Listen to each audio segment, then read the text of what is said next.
welcome to the City Show. I'm your host, Dr. Tom Krieger. On this show, we're going to be previewing the old-fashioned Lebanon Independence Day Parade.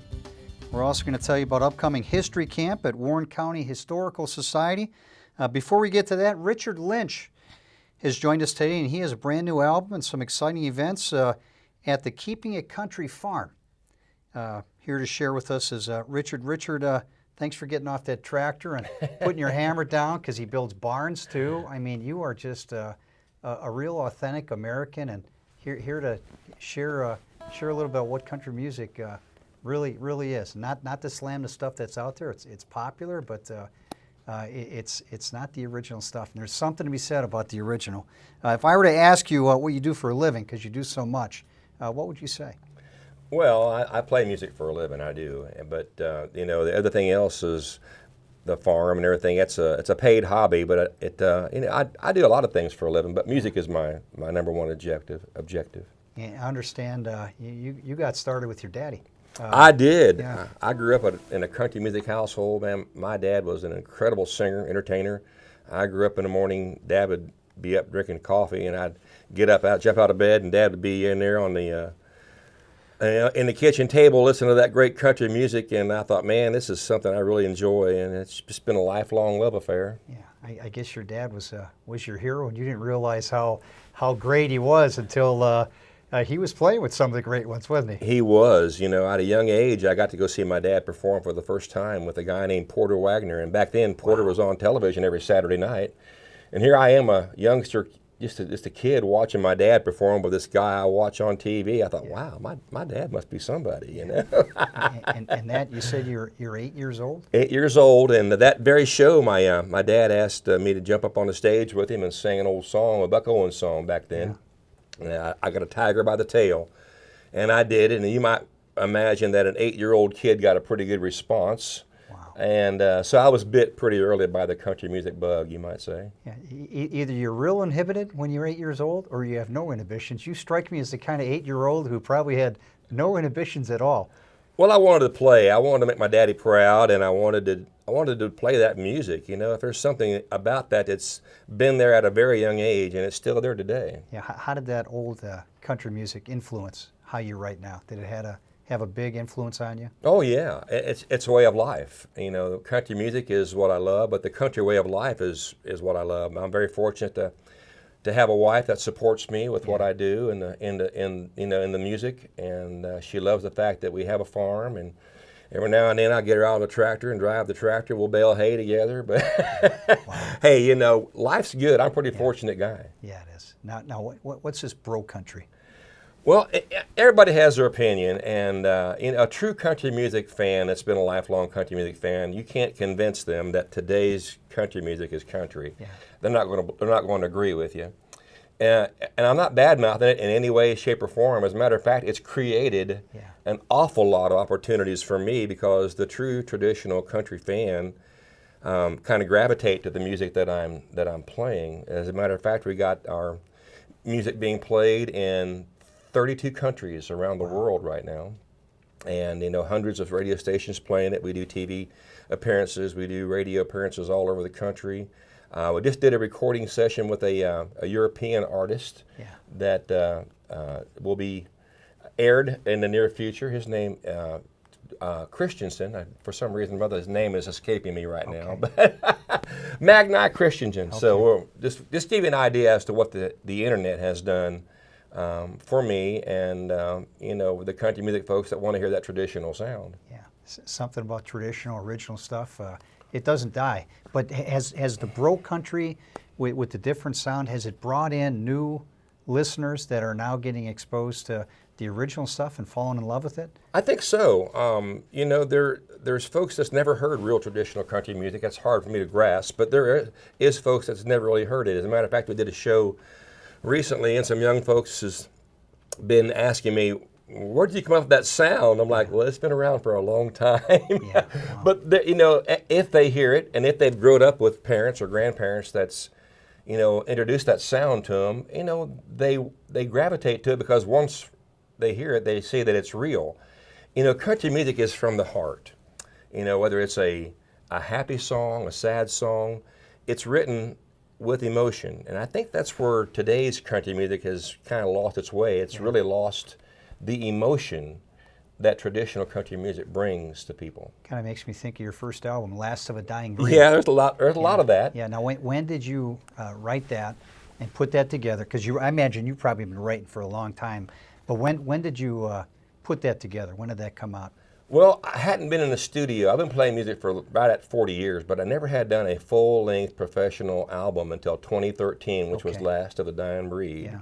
And we had an immense amount of success with that particular album right out of the gate. And we got to thinking, you know, there may be something to this, you know. We kept our music traditional, that's what we loved. Yeah. Didn't know that it would resonate with people or not, but it really did. The first song that I ever got airplay on was originally done by a guy by the name of Leroy Van Dyke, who had a song way back in the 60s called Just Walk On By. Yeah. Well, I took it and re-recorded that song, kind of gave it my own little flavor, picked up the tempo just a little bit, but kept that traditional sound. And my wife and our manager at the time was mailing out to some radio stations the CD, and a disc jockey just happened to grab it and look at this. He'd never heard of me, but he read the credits on the songs. He said, "Walk On By, I wonder what this sounds like."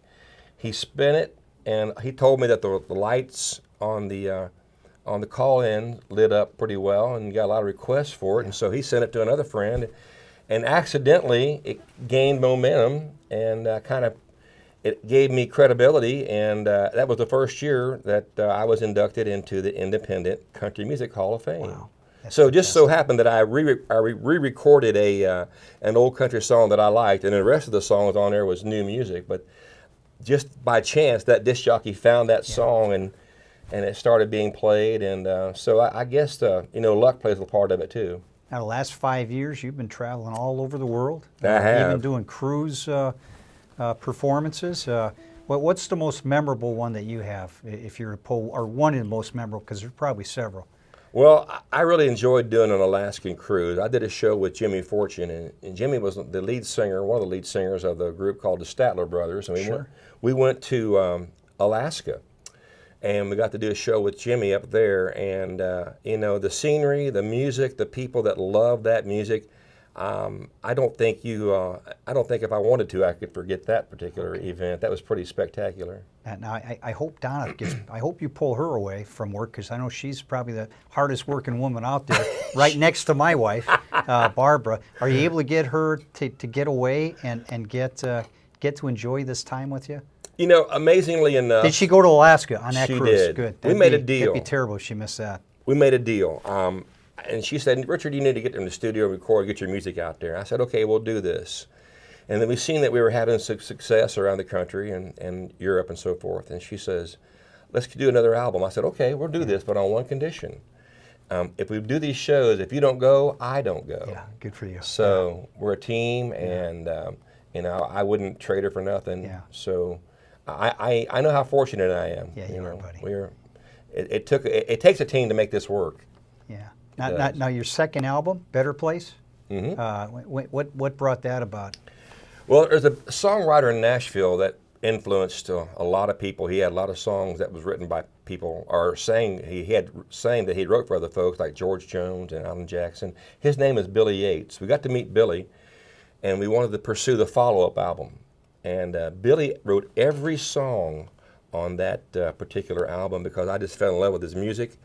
We have a similar upbringing, you know, from the traditional country way of life. And Billy and I immediately became friends, and we got in the studio, and I was blown away with the fact that his talent and his writing ability suited my style to a T. Yeah. We even did a duet together called "She's Got Me Drinking Again." So for all the honky-tonk lovers out there, Nice. fun up-tempo song that people just can't sit still when they hear it.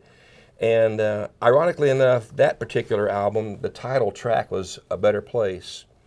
And that single reached #1 and stayed at #1 on the independent charts for 32 weeks straight.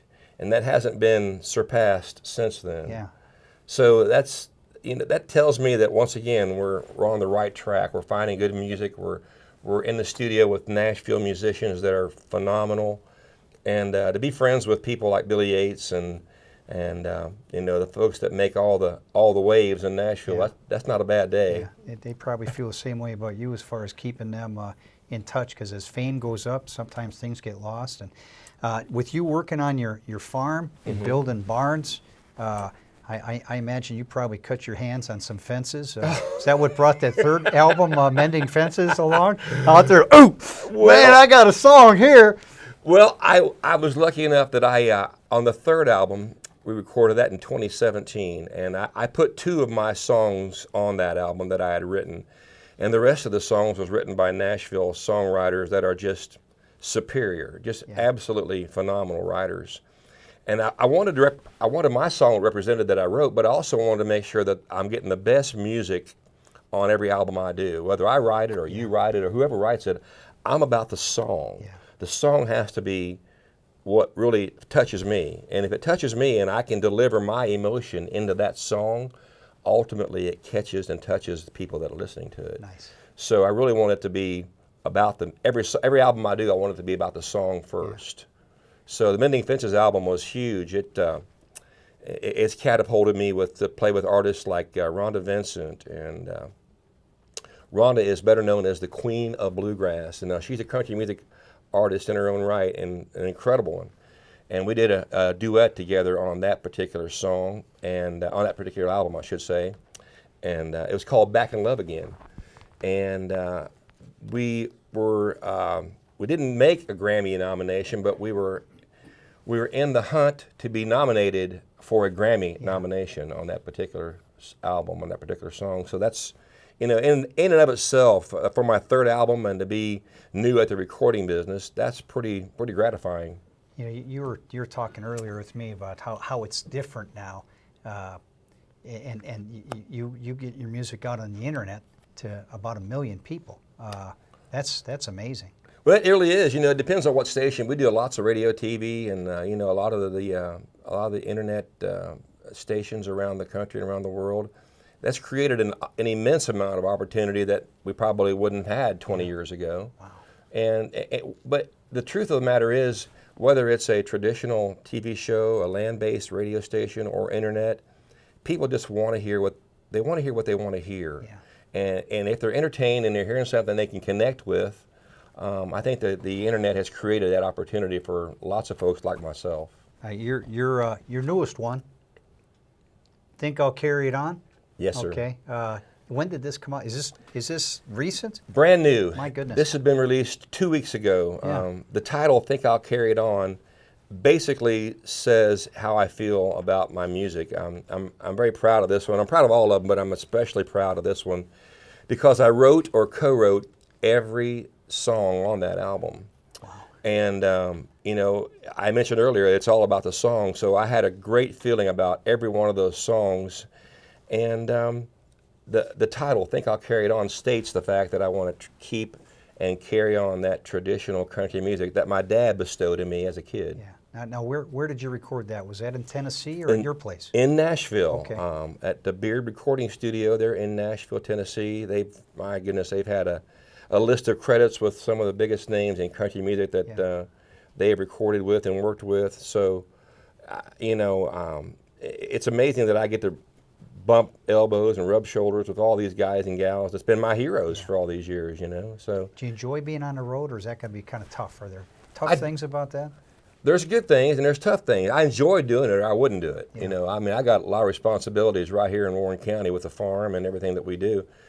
You mentioned the barn building. I'm not doing as much of that nowadays. So, But yeah, I love the fact that I can get out and meet people. There's nothing more gratifying than to be able to shake somebody's hand and hug their neck for a few minutes. We get people driving, 4, 5, 6 hours to come to one of our shows. Man, that's a fan. Yeah, We've had people tell me, well, we knew you were playing at such and such date, so we took a vacation day so we can come see you. Yeah. My goodness, that's as flattering as it gets, Buddy. Yeah. And so I love spending time on the road and meeting people and talking to people that have that appreciation for that music. I love your appreciation for our military. You've kind of picked up the cause for our veterans through Love the Tattoo Foundation. Can you tell us about that a little bit? Yeah, the Love Tattoo Foundation is an organization that me and my wife started back in 2014. We have a huge appreciation and admiration for our guys and gals of the military. Yeah, and as far as I'm concerned, me too. Yeah. As far as I'm concerned, we can't do enough for them. Yes, sir. And we're very fortunate. A gentleman sent us a poem named Chuck Brisbane, and he had seen a segment on the news where at that time Afghanistan was pretty hot and heavy, and Yeah. a gentleman had came back to the hospital where he's from there in New Jersey, and said that he was pretty well shot up, and it touched Chuck pretty well. But that's basically how the song was. He asked me to write a song about it, and I did. So that's how the Love Tattoo Foundation came to be. Wow, that's awesome. Now you have some events coming up at your place, Keepin' Country Farm, later on this year. Can you Yes, tell sir. us about that? Well, once a month, June through October, we'll bring a Grand Ole Opry star, a traditional country star, to join us and grace us on our stage right there at the Keepin' It Country Farm there in Waynesville. So some of the biggest names that, once again, my heroes, people like Leona Williams, David Frizzell, T.G. Shepherd, Wow. Mel Tillis Jr., he's doing a tribute to his dad. So some of my heroes will be joining me there at the farm right here in Warren County. That sounds like a big party for you. It's a lot of fun. You get a bunch of country guys together. Yeehaw! Absolutely. That's got to be, and that seats about 400 people. We've had as many as 400 folks in that farm. Wow. It's a lot of fun. Wow, buddy, that sounds like a party. How do you get tickets for that? Or go to richardlynchband.com and you can see how to get on the website and find all the information you need to know about the Keepin' It Country Farm. And are the seating, is it general admission, or it's general admission? Okay. And people get there. We open the door at 6, and so around 6 they start piling in, and music starts at 7, and it's a blast. Now back in 2018, you won the Pure Country Male Artist of the Year. Ain't that something? An old country boy from Waynesville. That's Ain't incredible. that something? Yeah, congratulations. Oh, thank you. Any other awards that you've won? Yeah, my wife's getting a pretty good collection of them there. And when you come to the barn, she has a big display of all the awards and all that. Yeah. That's great. You're too humble to be toting that stuff around yourself. It's nice to have your wife bragging on you a little bit, because you don't touch me as a guy who's going to boast on himself. So. Well, I don't really brag about me. I learned a long time ago, if you're good, somebody will tell you are. So that's all you need to hear. So. Hey, you brought your guitar with you today. Can we get you to pound something out for us? I'll do an old song for a local guy here at the feed store. I wrote a song for him. We did a video. And we raised some money for some 4-H kids here in Warren County. So.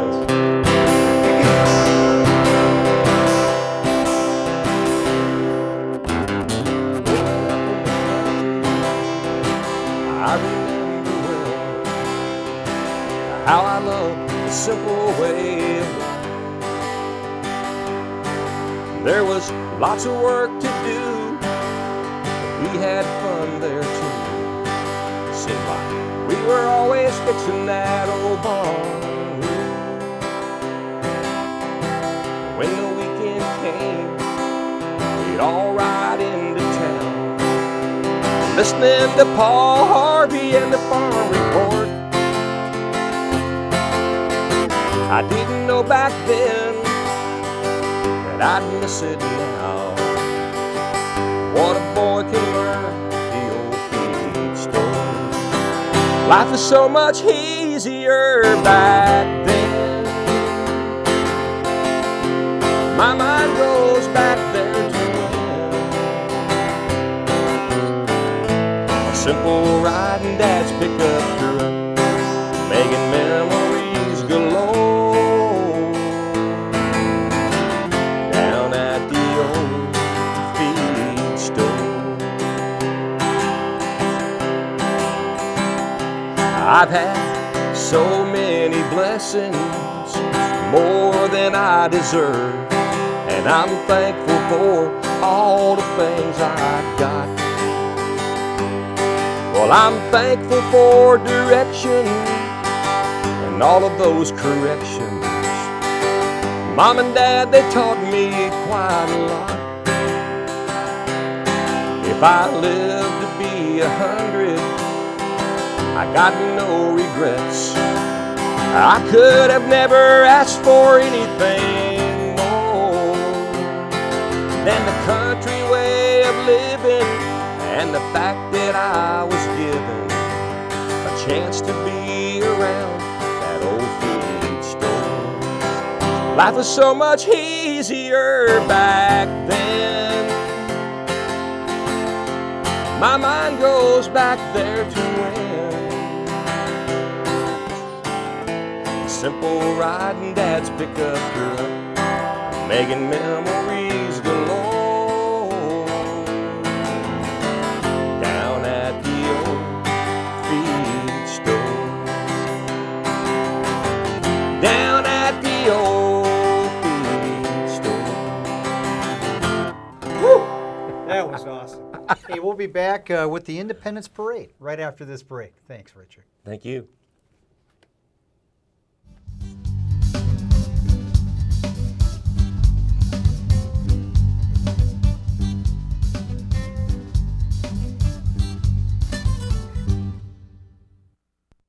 Break your fast food habit at Kelly's Meats and Deli at 1001 West Main Street in Lebanon. Stop in for a quick lunch featuring made-to-order sandwiches, tasty sides, and mouth-watering daily specials. For dinner, Kelly's offers fresh-cut steaks, chops, and seafood, plus a variety of prepared dishes that only need to be reheated.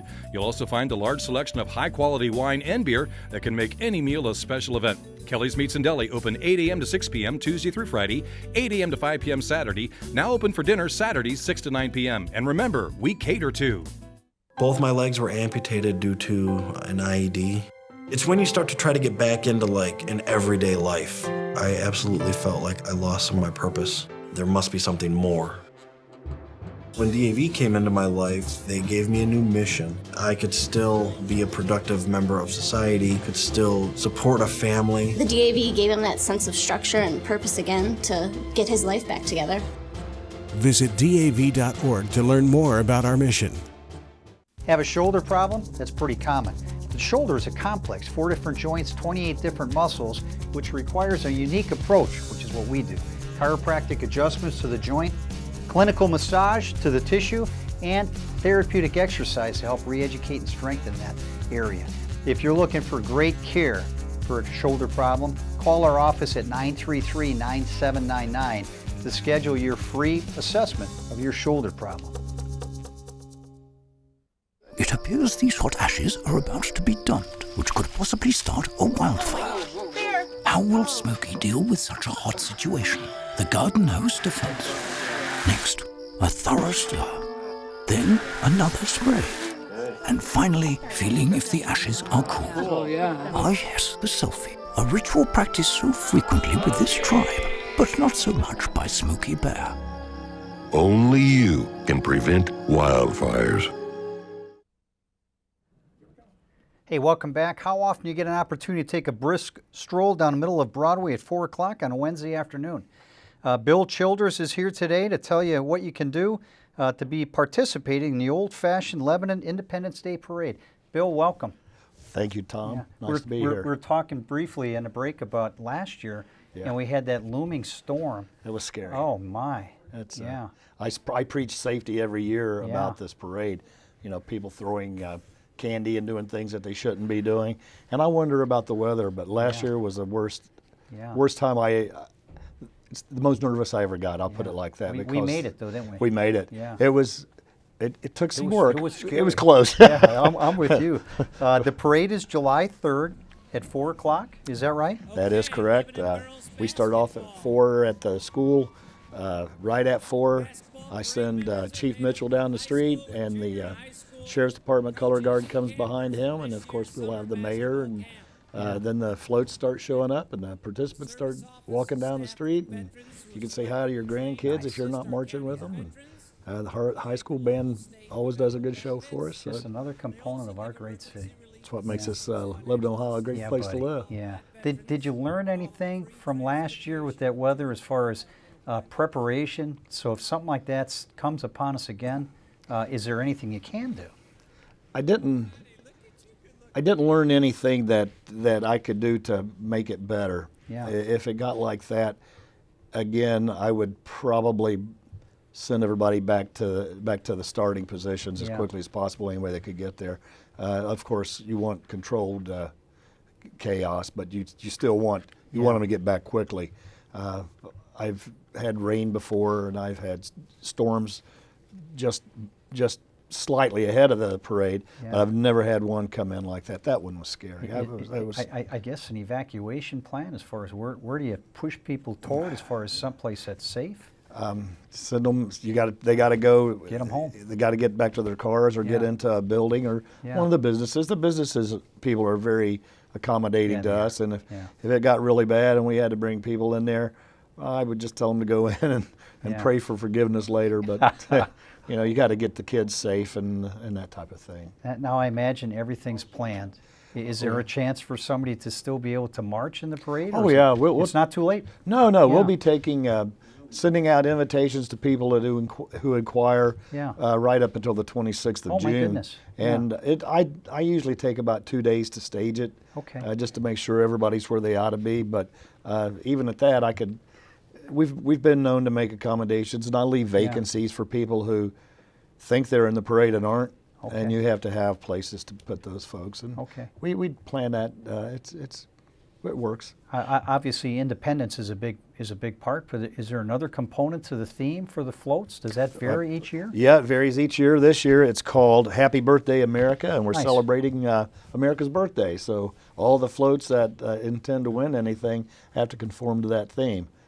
Big old birthday cake or something that would be appropriate. We want appropriate things in the parade. Did you get some regular attenders, and does it get kind of competitive? It gets very competitive.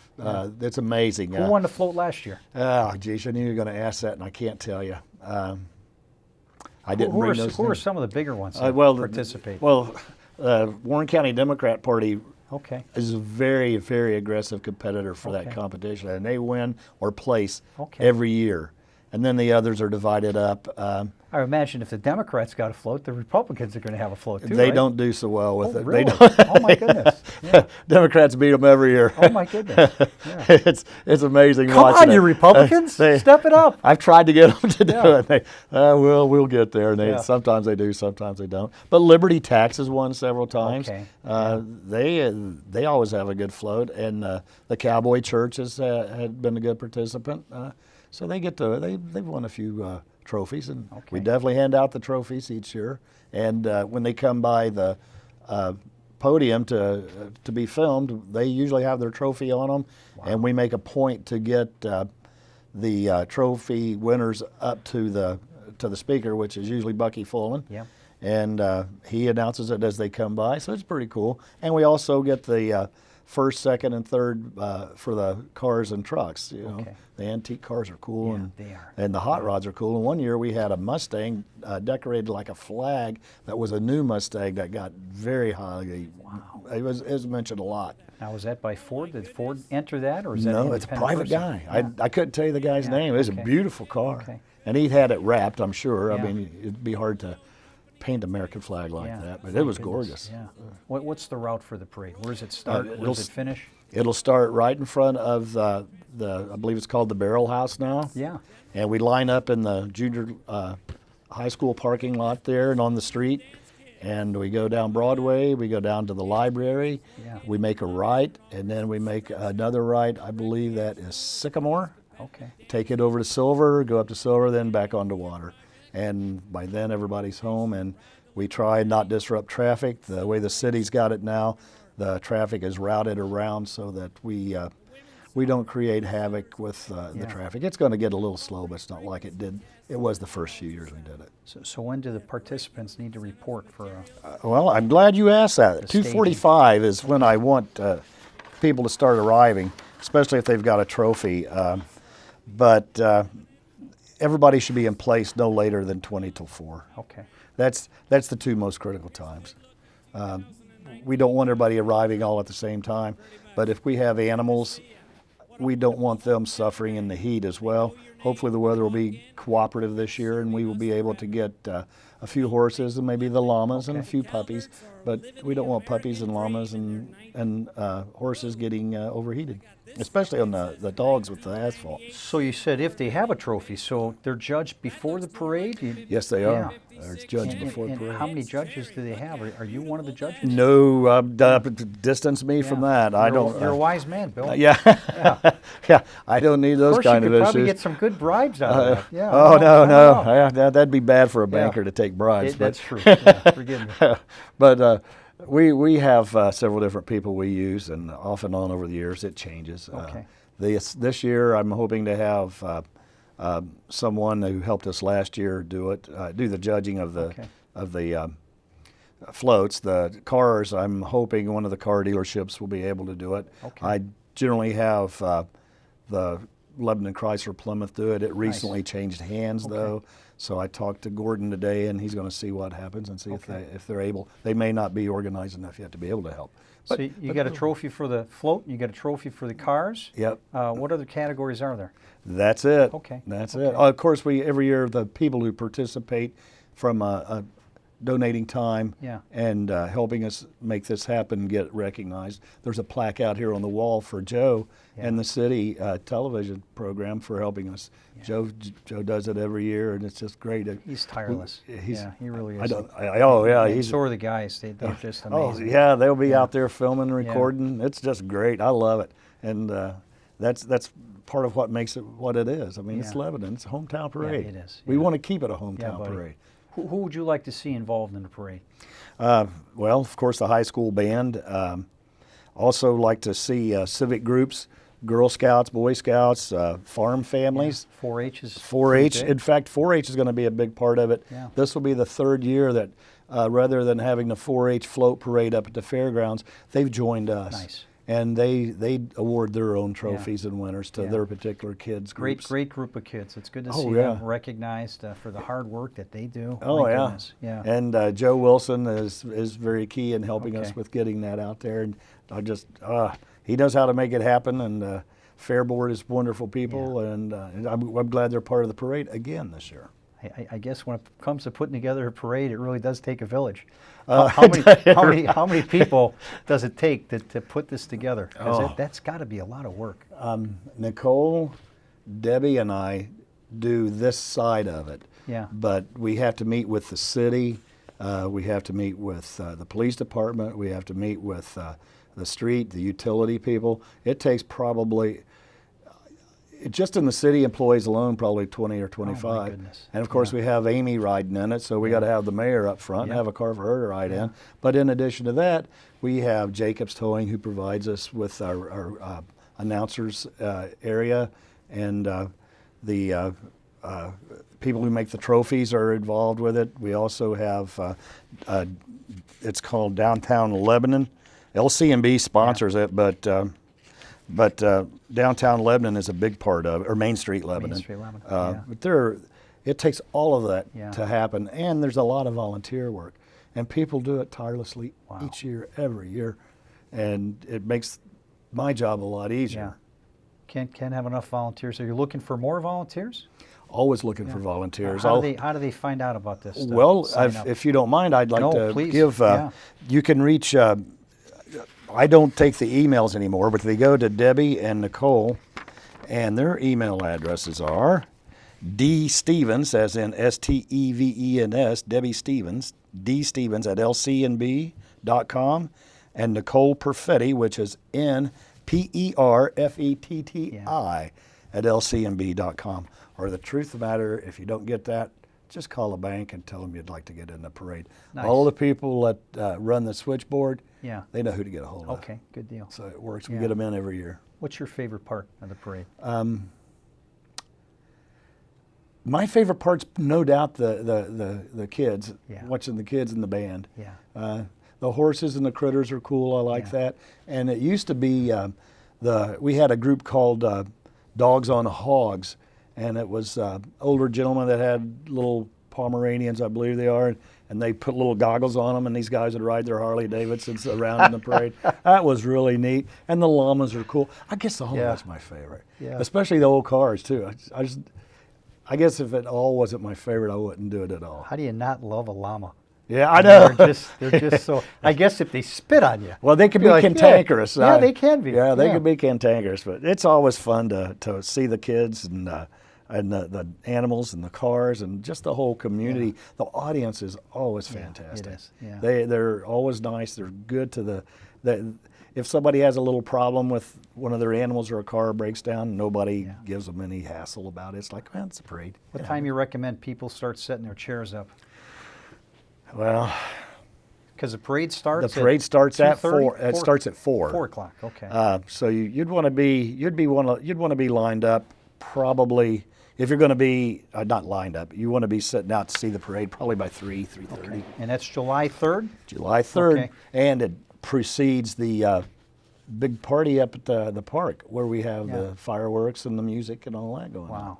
So it's a big day for City of Lebanon. Fantastic. We just get the luck of kicking it off. Yeah, going to be fireworks later that night. Don't miss our 4th of July parade, July 3rd. July 3rd. Yeah, be there. Thanks, Bill. Thanks, Tom.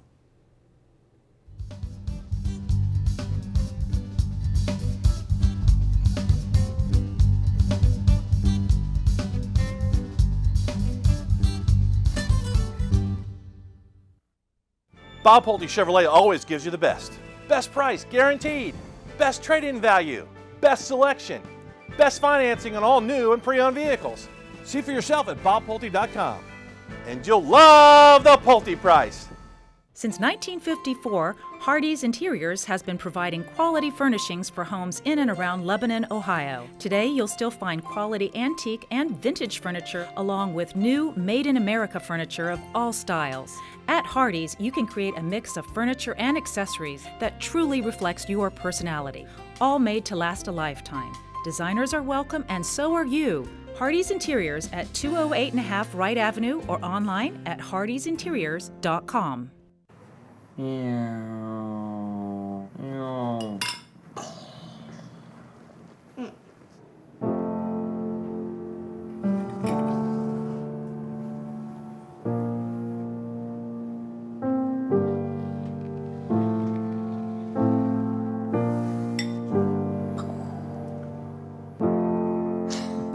Visit aarp.org/caregiving for information on how to provide even better care for the person who wants to care of you. When I was your age, I was just like you, fascinated by stars.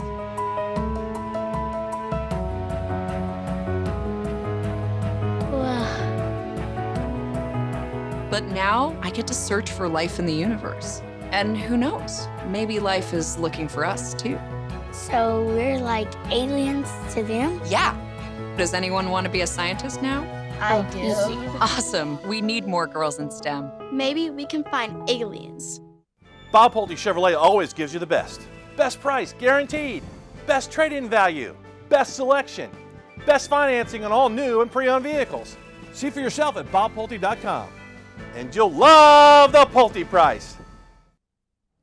Welcome back to the City Show. Hey, there's lots of opportunities for camps for kids out there, but I got to tell you, the best camp out there is the Warren County Historical Society's History Camp.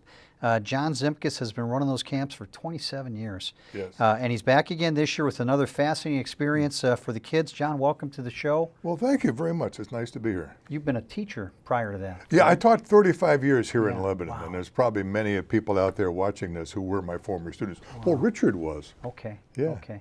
And now they're bringing their kids to camp. Yeah. That's got to be just golden for you. Oh, it is. Yeah. It is a lot of fun. Yeah. Now you'd say that you spent over 30 years teaching. 35 teaching 7th grade here in Lebanon. Yeah. How'd the idea of the history camp come about? Well, I started out teaching Ohio history, and I got involved with the local historical society, the Warren County Historical Society, within a year or two of starting teaching in the early 70s. And then it was decided back in the early 90s, why don't we have a history camp? So initially it was 1 day a week for 4 weeks in a row, but the last 10 years or so, it's been 4 days in a row, and we've had a theme, and it's grown. Wow. Yeah. How many kids do you typically get in the camp? Somewhere between 20 and 30, depending upon the year. Okay. I imagine that's just right. If it it really is, because you also get kids who want to be there. Yeah. These are kids who really understand history and want to learn more about it. And there's an age limit, it's entering 4th to entering 7th. Okay. And a lot of kids who who are going into the ninth grade, they're kind of sad they can't be part of history camp. So now, do you have a rule? Leave your cell phones at home? Because I mean, we're in a different age now. Yeah, we definitely are. You're trying to teach them stuff, and kids are clamoring with all that stuff. Well, we don't have them leave them at home, but we do, turn them off. There's no reason to have them Yeah, on. I would agree. Yeah. Over the years, some of the topics you've covered would be what? Well, we've done the Underground Railroad in Warren County. We've got Native Americans. We have done flight, and in those cases, we flew some drones inside the museum, and then we went to the Air Force Museum. In the past, we've taken field trips to Sunwatch in Fort Ancient, done Underground Railroad tours of Springboro, but also visited the Underground Road Museum in Cincinnati. Now it's 4 days? 4 days. Monday, July 8th through Thursday, July 11th. Okay. It's going to be 9 to 1:30. Okay. The only different day will be Thursday, when it'll be 9 to 2:30. On that, we're taking a field trip down to the Museum Center. Nice. Our topic this year is the fantastic journey from forest to farms and from settlements to cities. Okay. And so we're going to talk about how life changed during those time periods. And another thing we're going to do, it's a little bit off topic, but we're going to take a look at what we have at the Harmon Museum on Neil Armstrong, because he lived here in town for 23 years, longer than any other place in his life. And we have a very nice display of artifacts. And then we're going to go, when we go on a field trip, the Natural History Museum has a brand new Neil Armstrong Gallery of Exploration, which just opened up a week or two ago. And so we will also take a look at that. Any other local historical figures from our town that you introduce the kids to? Well, we're going to have, we're in the process of getting Jack Blosser from Fort Ancient, and he's going to talk about the wildlife that was once here prior to the European settlers coming. And many young students are going to be amazed what kind of critters ran around this place 250 years ago. So you have one big field trip? Well, sometimes we've had two, but this one's only going to be one. We're also going to have, it's not a field trip, but there are some programs on wheels, which the Cincinnati Historical Society does, and we're going to have two of them at the museum. One of them on early construction. It's called ABC, Arches, Bridges, and Construction. And the other one is Coming to America, about the immigrants, and how not only all of us had immigrants. Our family immigrated from someplace else, and Lebanon was a good part of that too. And so we're going to talk about what it was like, why families came here, whether it be 100 years ago or 20 years ago. How do you get the themes and all this content without repeating? And I mean, obviously you're enthusiastic about this. We try to do something different, although to be honest with you, sometimes we do repeat one. After about 5 or 6 years, when the students would not have been part of that, we bring back another one, perhaps change it a little bit, found out what really worked and found out what didn't, but we do repeat them every so often, but usually the kids like it. They really do. So it's ages or grades? Ages entering 4th to entering 8th. Okay. So we're talking about 9, 10 to about 13. Yeah. And it's if your family is a member of the Warren County Historical Society, it's only $50 for the 4 days. Yeah. If it is, they're not, it's $75, which is still a bargain. Do you get lunch with that too? Yeah, you should bring your own, sack lunch for all 4 days. Okay. Yeah. Not a sleepover? Not a sleepover, no. What other experiences will the kids experience at the camp?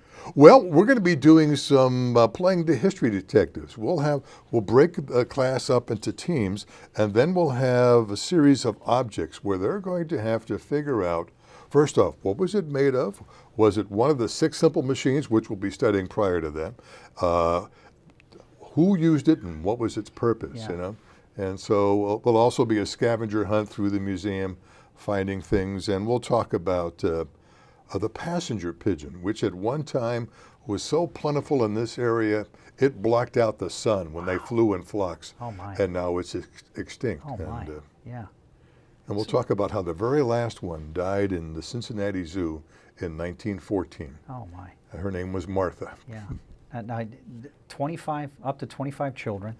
Well, we could have a little bit, around 25 would be a good number for us. Do the spots fill up pretty quick? Do you have any openings Well, we do have openings. So if they, we're about halfway full. Yeah. But if you're interested, they can contact the museum by calling us at 513-932-1817, Okay. or using the website harmonmuseumohio.org.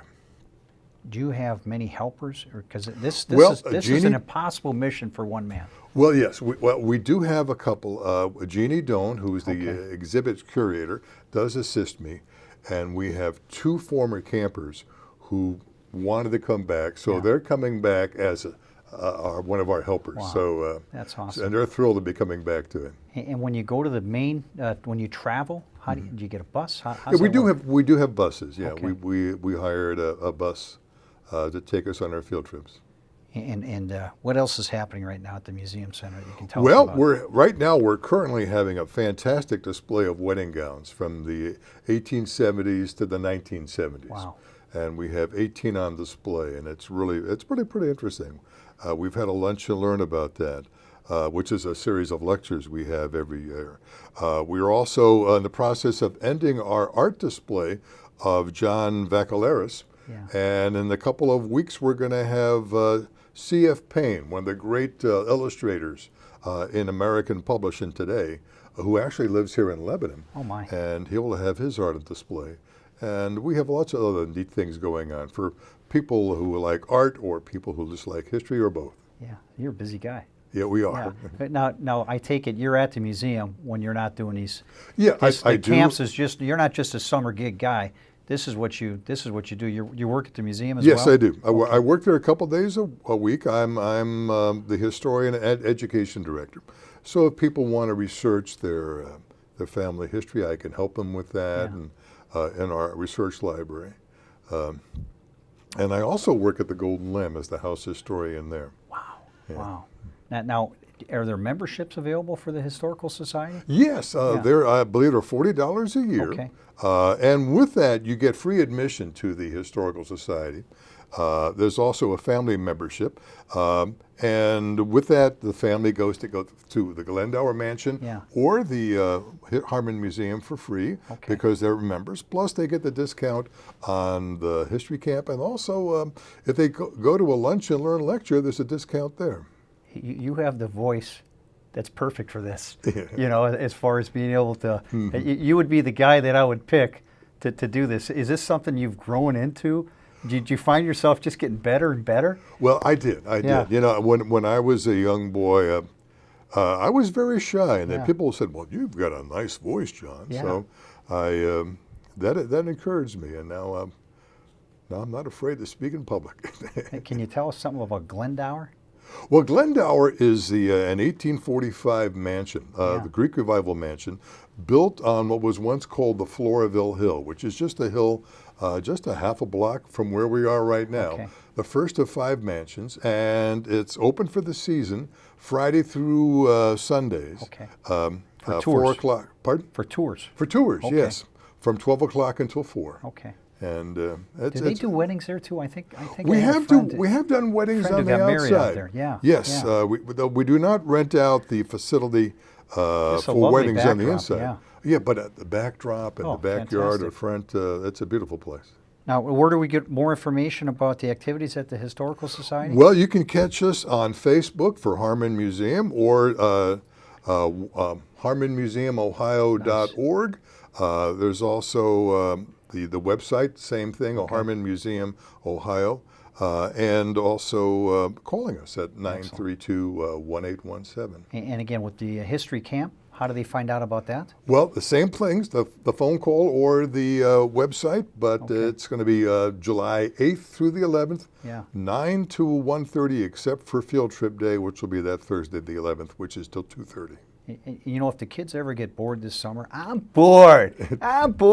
Take them to the museum. I mean, what you guys have done It's spectacular. Yeah. I mean, it keeps getting better and better and better. It's amazing. You're right. It does. It really does. And it's not so big. It's got a quaint feel, Mm-hmm. but just amazing. Yeah. John, thanks. Did I miss anything? No, I think you covered everything, Tom. Okay. Well, listen, stay tuned. We'll be back with the community calendar right after this.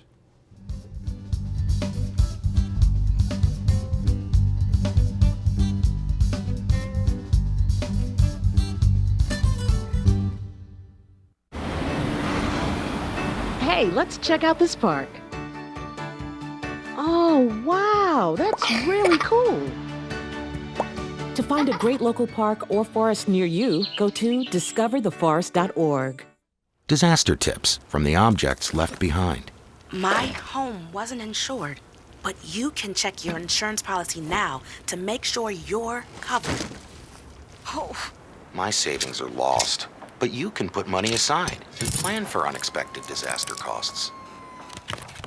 We're lost forever, but you can scan important documents now so they survive. For more tips on how to prepare, visit ready.gov. Did you hear about the pony with a sore throat? He was a little horse. Can I tell you a cat joke? Just kidding. Why couldn't the Why was the basketball court all wet? Why? Because the players kept dribbling all over it. Where do cats go on vacation? New York.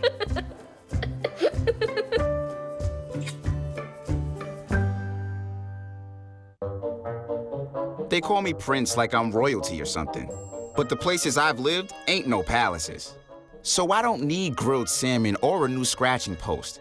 Just give me a cardboard box and a can of tuna and we're good. You can even change my name. I'm cool being the kitty formerly known as Prince.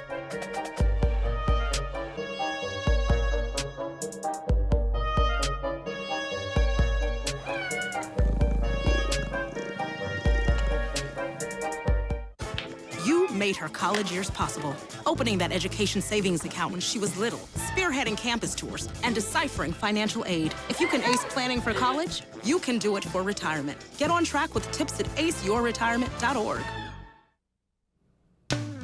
It's time now for the community calendar, but before I do that, happy birthday, Barb. It's my wife's birthday today. And for the community calendar, registrations are being accepted for the Lebanon Theater Company's 2019 Summer Theater Camp, which runs from July 29th through August 2nd for children in grades 2 through 6. 9 a.m. to noon each day, your child will be introduced to theater terms, etiquette, auditioning, characterization, and more. The cost is $120. For more information and to register, go online to www.ltcplays.com. Don't forget the old-fashioned Lebanon Independence Day Parade at 4 p.m. on Wednesday, July 3rd.